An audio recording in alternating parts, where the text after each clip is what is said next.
Olá pessoal, vamos mais uma aula. O que eu fiz aqui, eu dividi essa aula em partes para não ficar muito longa a aula. Então, basicamente, pegando questões que nós colocamos anteriormente e, e vamos enfocar os principais estudos observacionais, ou seja, o estudo de coorte, o estudo de corte transversal e o estudo de caso-controle. Vamos conversar de medidas de frequência relacionadas com o estudo de coorte, o estudo de corte transversal e medidas de associação relacionadas com cada um desses estudos. Ok? Então vamos lá, essa parte 1. Vamos iniciar com as questões lá da aula 2, em que solicitava para explicar o que caracteriza cada um dos desenhos de estudo observacional mostrados abaixo, né? Estudo de coorte, corte transversal, estudo de caso-controle. E vamos expandir um pouco aquela questão e solicitar também que determine as principais medidas relacionadas com cada desenho de estudo.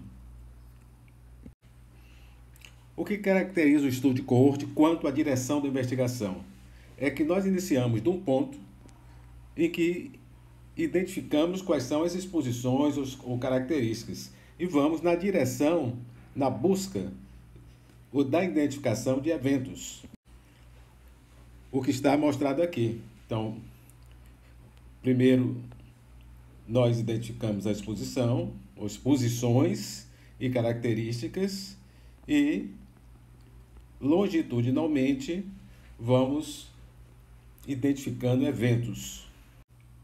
Um outro detalhe neste exemplo é quando esse investigador iniciou o estudo e caracterizou as exposições, os eventos não estavam presentes ainda. Então a gente ainda pode dizer que quanto à cronologia, esse estudo é um estudo prospectivo. Então diríamos que é um estudo de coorte prospectivo. Nesse exemplo, o estudo também é um estudo de coorte, porque primeiro foi caracterizado as exposições ou exposição e as características do indivíduo. No entanto, esses dados de eventos já estavam presentes. Isso poderia ser um estudo feito, por exemplo, numa fábrica, indivíduos expostos e não expostos, e foram separados os prontuários de indivíduos expostos e não expostos. Então, se caracterizou inicialmente as características dessas pessoas no que diz respeito às suas exposições.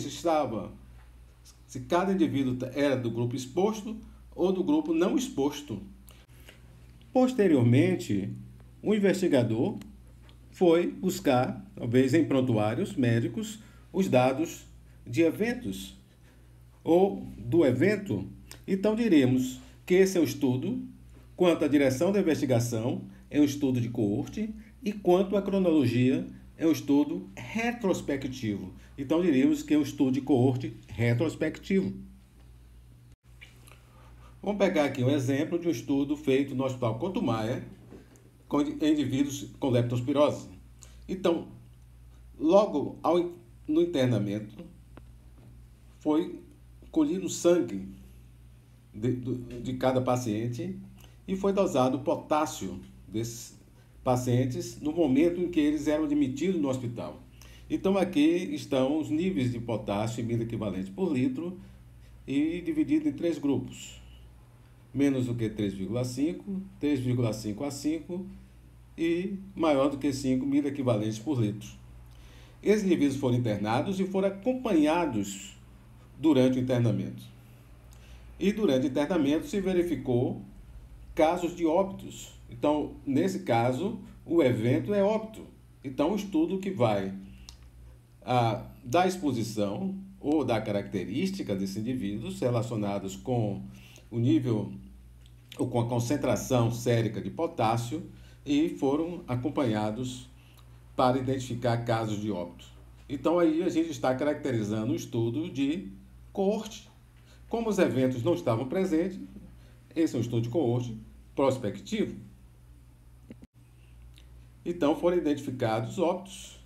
Nos casos Na situação de paciente com potagem na admissão menor do que 3,5 miliequivalente por litro, foram observados 20 óbitos, 36 óbitos no grupo 3,5 e no grupo maior do que 5, 8 óbitos. E aqui estão os números de indivíduos em cada grupo. Então, a gente pode dizer que foram 20 óbitos em 180 indivíduos, no grupo menor do que 3,5, 36 óbitos em 245 indivíduos, no grupo 3,5 a 5, e 8 óbitos no grupo maior do que 5, em 17 indivíduos desse grupo. Na análise dos dados, se verificou que o risco de morte, que vamos chamar aqui como o risco de morte relacionado pela doença, no caso leptospirose, em pacientes internados, vamos chamar de letalidade. Então, a letalidade no grupo com potássio menor do que 3,5 foi de 11,1%, no grupo 3,5 a 5, a letalidade foi 14,7%, e no grupo maior do que 5, a letalidade foi 47,1%. Usou-se o grupo 3,5 a 5 miliequivalentes de potássio como grupo de referência. O que significa o grupo de referência? É o grupo que vai ser usado para comparar cada grupo com ele. Então, quando cada grupo é comparado com esse grupo de referência, que a letalidade foi de 14,7%, se verificou que a letalidade foi menor no grupo com potássio menor do que 3,5, um risco relativo de 0,76, e foi maior comparado com esse grupo de referência no grupo com potássio maior do que 5 miliequivalente por litro, dando um risco relativo de 3,20. Então, aqui nós usamos a medida de frequência, que é o risco, que na verdade aqui significa letalidade, porque é o percentual de morte causado por leptospirose em cada grupo. E observe que em inglês letalidade é chamada de Case Fatality Rate, está aqui em cima. A medida de associação aqui no caso foi o risco relativo, que na verdade a letalidade é uma medida de risco. Então, comparando, vocês estão vendo, comparando com o grupo de referência, o risco relativo foi 0,76 para potássio menor do que 3,5 e 3,2 para potássio maior do que 5 miliequivalente por litro. O que eu quero mostrar aqui são duas situações diferentes de estudo de coorte. Esse primeiro aqui, ele tem semelhanças com o estudo de coorte que nós mostramos anteriormente e que avaliou a mortalidade ou a letalidade em pacientes com leptospirose internados em um hospital em relação ao nível de potássio na época da hospitalização. Aqui é o estudo de coorte avaliando um surto de infecção. Chama surto porque ocorreu de uma forma de uma epidemia durante um tempo limitado em um local limitado, um local específico, no caso aqui, em uma penitenciária. Mas observem, durante esse período desse surto, foi observado que 226 indivíduos, então aqui a gente tem total de pessoas que ingeriram o sanduíche, 226, e o risco, que nesse caso é chamado de taxa de ataque, o risco, como todo risco, ele varia de 0 a 1. O risco aqui entre os indivíduos que ingeriram o sanduíche é determinado como 176 dividido por 200, pelo total 226. Quando nós temos sempre o número de casos da condição, da doença, né? No caso infecção, pelo total de indivíduos, isso vai variar de 0 a 1.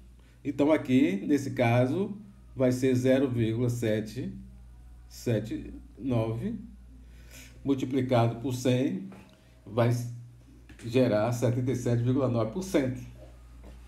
Então, representando percentual, eu diria que o risco nos indivíduos que ingeriram o sanduíche foi de 77,9%. E enquanto que nos indivíduos que não ingeriram o sanduíche, seria 27 dividido por 73. Né? Isso gera 0,37, o que equivale a 37%. Se nós dividirmos esses dois riscos, nós temos o risco relativo, então foi 2,1 vezes maior no grupo que ingeriu o sanduíche, e temos aqui a diferença de risco, que é a diferença entre esses dois riscos. Podemos chamar também de risco atribuível, né? O risco que pode ser atribuído à ingestão do sanduíche entre os indivíduos que ingeriram o sanduíche, né? A gente poderia dizer que entre os indivíduos que fizeram ingestão de sanduíche, dizemos então que esse total de 77,9% de risco entre os indivíduos que ingeriram o sanduíche, 40,9 pontos percentuais pode ser atribuído à ingesta do sanduíche. Veja a diferença para esse estudo abaixo. Esse é um dado do estudo de coorte, é uma coorte aberta, em que avaliou a associação de tabagismo e mortalidade por doença coronariana em médicos britânicos. Observe que nesse estudo não existe um denominador que é o total de pessoas, como ocorreu aqui nesse estudo do surto, né? Que nós tivemos um total de indivíduos, 226 no grupo que ingeriu o sanduíche e 73 no grupo que não ingeriu o sanduíche. E o que tem aqui? O denominador vai ser pessoas ano, ou pessoas tempo, no caso aqui representado como pessoas anos, que representa a soma do tempo que cada indivíduo permaneceu nessa coorte, né? Até o final do estudo ou até o momento do óbito, né? Então, se dividirmos a 630 pelo número de pessoas anos, no caso de fumantes, nós vamos obter o que seria a chamada densidade de incidência, no caso aqui por unidade de tempo, né? Porque para representar isso por 100, ou por 1000, ou por 10.000, ou por 100.000, nós temos que multiplicar esse número pela unidade que nós queremos representar essa incidência. Então, essa incidência aqui é a densidade de incidência, né? Multiplicando esses números por 10.000, nós obtivemos a densidade de incidência por 10.000 pessoas anos, né? Então, a gente diria aqui que entre os fumantes, a incidência ou a densidade de incidência entre os fumantes foi em torno de 44,3 por 10.000 pessoas anos. No caso dos não fumantes, foi representada por 11,2 por 10.000 pessoas anos. Então, a medida de associação, em lugar de chamarmos de risco relativo, nós vamos chamar de razão de densidade de incidência. Em inglês, normalmente a medida de associação é denominada rate ratio ou incidence rate ratio, enquanto que essa outra medida de associação é denominada em inglês de relative risk ou risk ratio. A diferença entre as duas incidências, aqui nesse caso, nós podemos chamar aqui de diferença de densidade de incidência, em inglês rate difference, em oposição a risk difference, ou attribute risk, no estudo com essa característica aqui de uma coorte fechada. Vejam bem, no caso do estudo de corte transversal, diferente do estudo de coorte, nós não temos uma direção de investigação. Ele não vai no eixo longitudinal. Desde quando a coleta ela é feita em um ponto no tempo. Então, temos aqui, se a gente tivesse coleta de dados de características, possíveis exposições, comportamentos, variáveis sociodemográficas, que a gente tivesse imaginando, quer dizer, na nossa ideia ou hipótese, né, tipo tabagismo, padrão dietético, que pudesse guardar relação, por exemplo, com a pressão arterial do indivíduo. Se coletasse sangue para glicemia, teste de tolerância à glicose, perguntasse sobre diagnóstico de hipertensão para essas pessoas, diagnóstico de diabetes, tudo isso estaria sendo avaliado transversalmente, né, no mesmo ponto. Então, esse estudo é chamado de estudo de corte transversal. Vamos pegar aqui um exemplo no estudo ELSA Brasil. Embora o estudo ELSA Brasil seja um estudo de coorte, essa análise foi uma análise feita transversalmente, porque se pegou na linha de base e se avaliou o nível socioeconômico do indivíduo e o diagnóstico de doença renal crônica. Aqui estão os dados.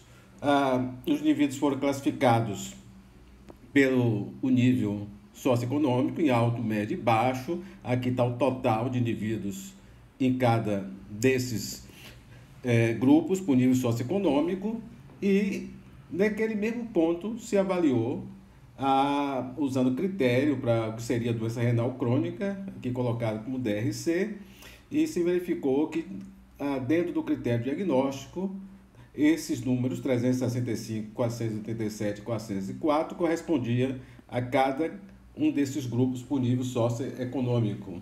E aqui tem, na análise que é feita desse estudo, né, se obtém os percentuais que, no caso, correspondem à prevalência de doença renal crônica em cada grupo por nível socioeconômico.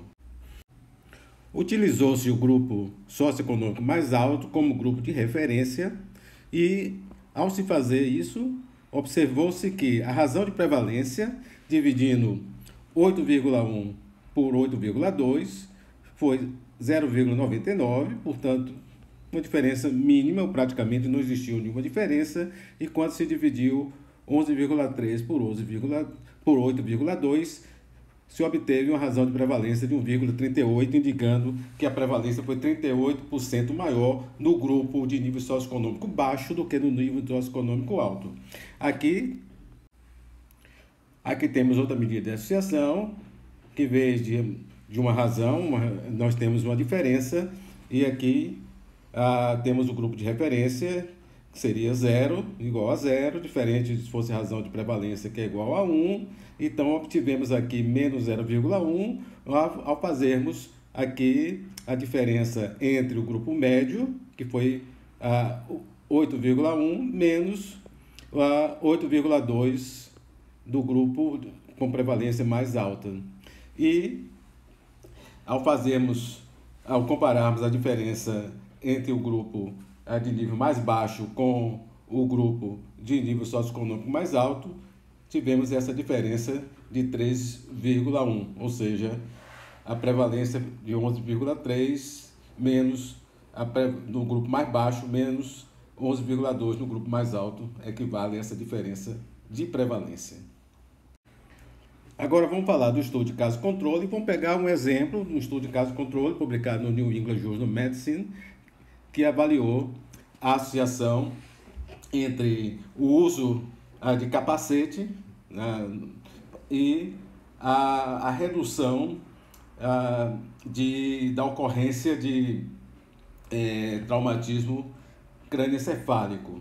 Então, diferente do estudo de incidência, ou o estudo de coorte, aqui, nesse caso, o primeiro ponto onde começa a investigação é na identificação de casos, né?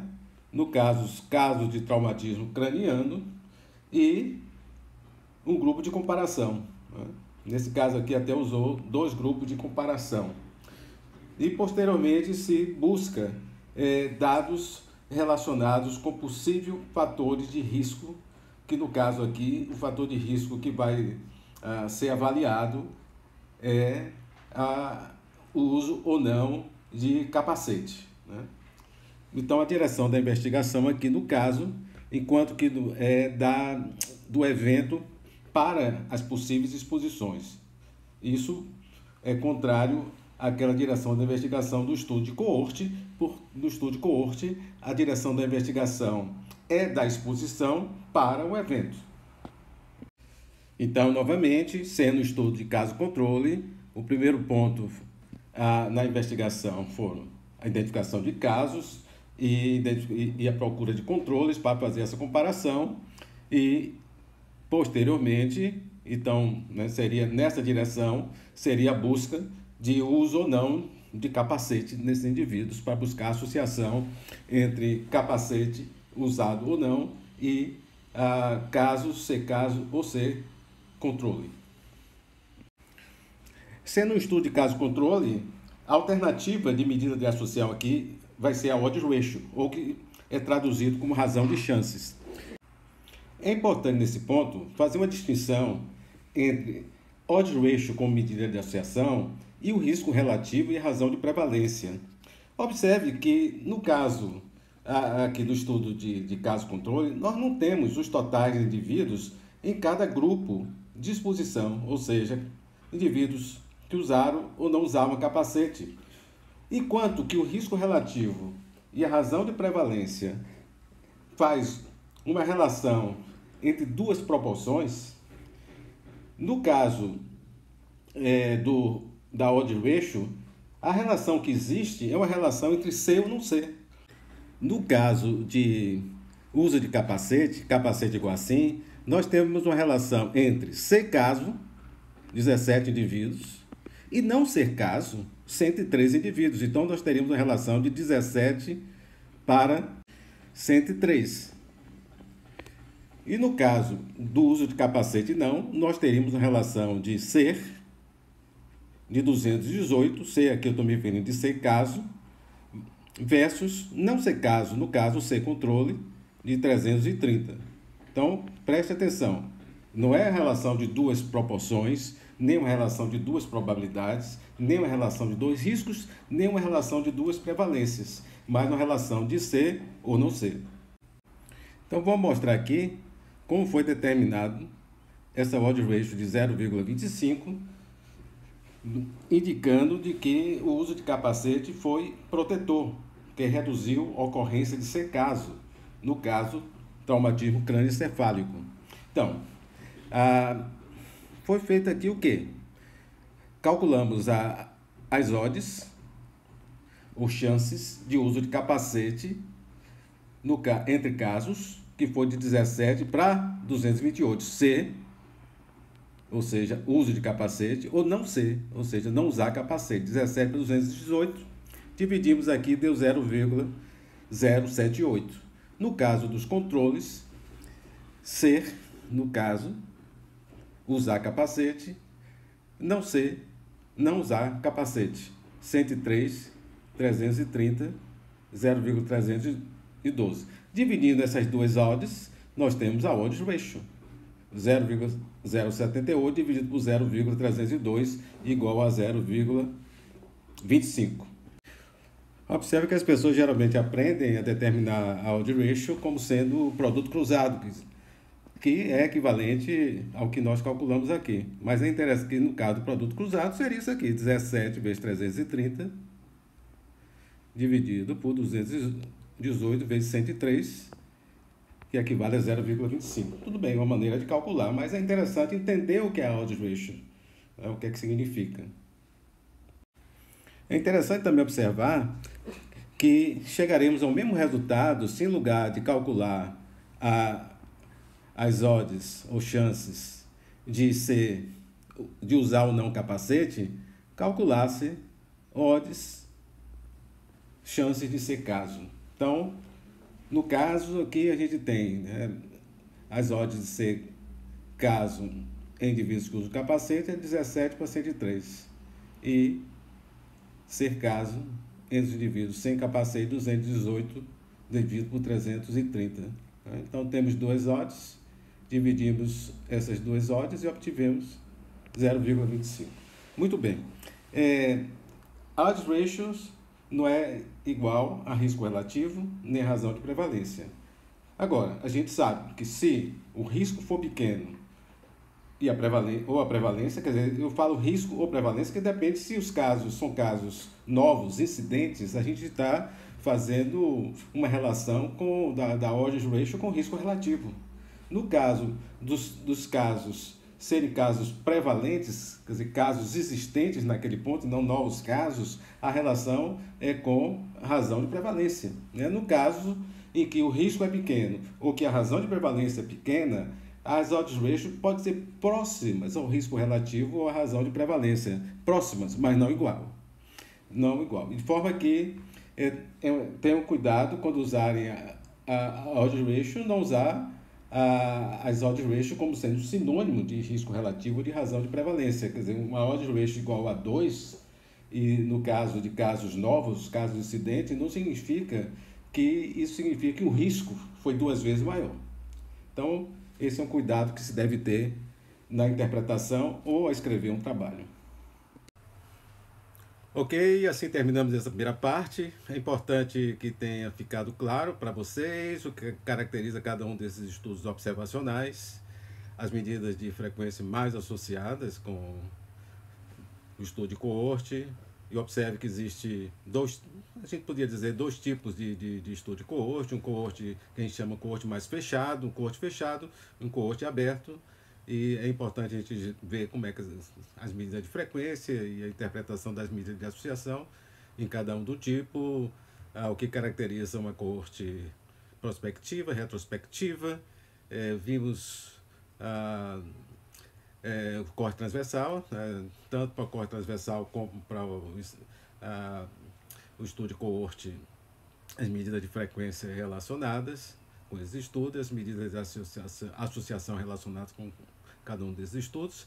Vimos o estudo de caso controle e procuramos reforçar aquele conceito de odds ratio que às vezes a gente observa um uso não muito adequado nos trabalhos publicados. É importante que o leitor esteja atento a isso, e quem escreve trabalhos também tem uma atenção para descrever de uma forma realmente adequada os resultados quando utiliza a odds ratio. Muito bem, então vamos à segunda parte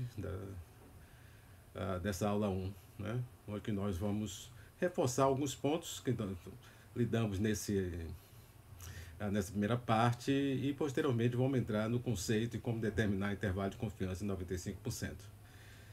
Muito bem, então vamos lá, vamos avançando no nosso conhecimento, ok?